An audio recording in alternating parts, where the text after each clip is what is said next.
আসসালামু আলাইকুম, কি অবস্থা সবার, কেমন আছেন সবাই? আশা করি যে যেখানে আছেন অনেক অনেক ভালো আছেন। তো আজকের কিছু অ্যান্ড্রয়েড ফোনের অর্থাৎ টাচ ফোনের কিছু সিক্রেট কোড শেয়ার করবো, যেগুলো আপনাদের খুবই গুরুত্বপূর্ণ বা খুবই আপনাদের সবসময় জন্য কাজে লাগতে পারে। তো চলুন ভিডিও মূলটা চলে যায়। পুরো ভিডিও জুড়ে আমি সাব্বির রহমান, আপনারা দেখছেন টেক অ্যাপস প্রো ম্যাক্স। তো তার জন্য প্রথমে আমি আমার গ্যালারিতে চলে যাবো। গ্যালারিতে যাওয়ার পরে দেখতে পাচ্ছেন এখানে কোডগুলো কিন্তু এখানে শো করছে, আর আমি একটা স্ক্রিনশট মাধ্যমে এক জায়গায় পাইছি, তার জন্য আমি এটা দিচ্ছি।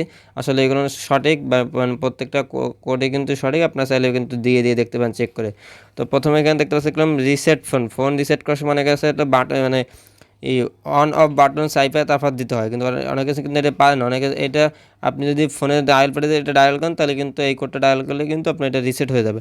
তারপর IMEI জানার জন্য এই কোডটা ব্যবহার করবেন।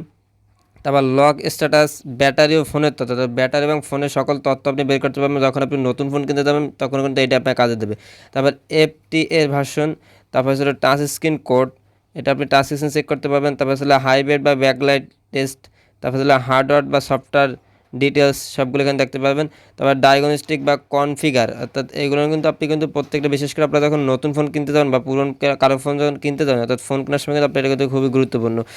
তারপর ছিল ডাম্প সিস্টেম মোড, তারপর ক্যামেরা সকল তথ্য, factory hard reset, data cable control, তারপর জিপিএস টেস্ট। মানে আপনি কিন্তু এখানে যাবতীয় এই যে 18টা কোড আছে, এখানে কিন্তু 18টা কোড আছে, আপনি কিন্তু প্রত্যেকটা কোড কিন্তু প্রত্যেকটা কাজে লাগাইতে পারবেন।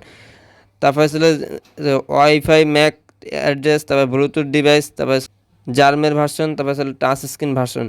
এখানে কিন্তু আপনি কিন্তু প্রত্যেকটা কোড এখানে কিন্তু আপনি দেওয়া আছে, আপনি প্রত্যেকটা কোড এখান থেকে কিন্তু দিয়ে আপনি কিন্তু সব কিছু চেক করে নিতে পারবেন। তো আশা করি বুঝতে পারছেন।